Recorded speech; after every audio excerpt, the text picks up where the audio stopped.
30 वर्ष वैद्यकीय क्षेत्रामध्ये प्राध्यापक म्हणून काम करतोय.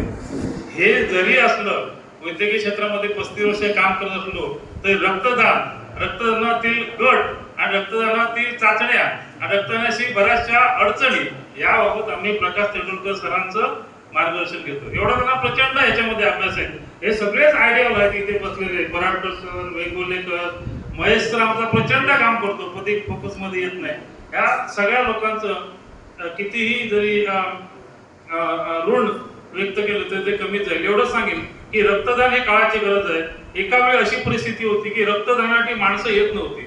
आज बऱ्याच ठिकाणी थोडीशे लिमिटेशन्स येतात व उंची भरत नाही, एचबी कमी पडतो, त्यामुळे लोकांमध्ये प्रचंड मानसिकता असते. वेरल्याला आम्ही ज्यावेळी कॅम्प घेतला त्यावेळी बायकांनी रक्तदान केलं. सहसा बायका रक्तदान करत नाहीत, सर होते त्यावेळी. तर ही गरज आहे. ह्याच्याबरोबर मी अलीकडे संपूर्ण भारतामध्ये गडचिरोली, गोंदिया पासून बऱ्याच ठिकाणी महाराष्ट्रामध्ये अवयवदानावर काम करतोय.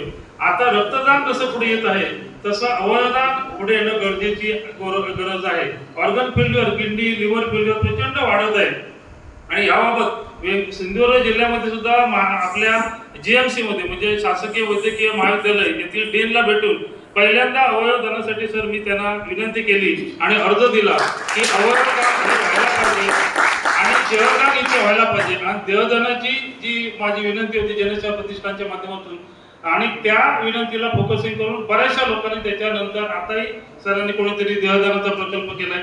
हे देहदान केल्यानंतर बऱ्याच ह्याच्यामध्ये गोष्टी आहेत. ब्रेन स्टेन झाला असेल, बऱ्याच वेळा जर मेंदू जर फक्त शाबूत असेल आणि दोन्ही न्यूरोलॉजिस्टने जर मान्यता दिली तर माणसाला आपले सगळे अवयव दान करता येतात. आणि सगळे अवयव दान करण्याचा पहिला जो प्रोजेक्ट आहे तो मी भंडारा जिल्ह्यातील एका रुग्णाचा केला. आमच्याच दूरच्या नातेवाईक त्याचा ब्रेन डेथ झाला. ऍक्सिडेंट ब्रेन डेथ झाल्यानंतर काउन्सिलिंग करताना प्रचंड म्हणजे हाल झाले आमचे. त्याच्या याला कोणाला बायकोला आणि बाकीच्या सगळ्या लोकांना. आणि रात्री 11:15 वाजता त्याच्या बायकोने मान्यता दिली की अवयव दान आम्ही करायला तयार आहोत. आणि त्याच्यानंतर आम्ही ती गोष्ट नागपूरच्या टीमला सांगितली. नागपूरची टीम भंडारामध्ये आली. भंडारावरून देह नागपूरला गेला. नागपूर जीएमसी आणि बाकीच्या 2 शासकीय रुग्णालयामध्ये एका रुग्णामध्ये लिव्हर काढलं गेलं, दुसऱ्या रुग्णालयामध्ये हार्ट काढलं गेलं, किडनी काढली गेली आणि शासकीय रुग्णालयामध्ये त्याचे दोन्ही डोळे काढले गेले. आणि अशा प्रकारे देहदानाचा प्रोजेक्ट आम्ही पहिल्यांदा भंडारामध्ये केला. तर ही एक काळाची गरज आहे, एवढंच मी सांगतो. आपणही ऑर्गन डोनेशन या बाबतीत पुढे यायला पाहिजे. त्याचप्रमाणे अजून एक गोष्ट सांगतो की महाराष्ट्रातल्या सगळ्याच जिल्ह्यामध्ये जवळजवळ माझी कनेक्टिव्हिटी आहे. पेडकसांना विनंती सांगतो मी की जिल्ह्यामध्ये जिथे जिथे आपल्या सिंधू रक्तमित्र प्रतिष्ठानच्या ब्रँचेस नाहीत तिथले डॉक्टर आणि तिथले समाज सेवेतील समाजसेवक यांना याच्यामध्ये घेऊन आपण जवळजवळ महाराष्ट्रातल्या 36 जिल्ह्यामध्ये आपली संघटना उभी करूया.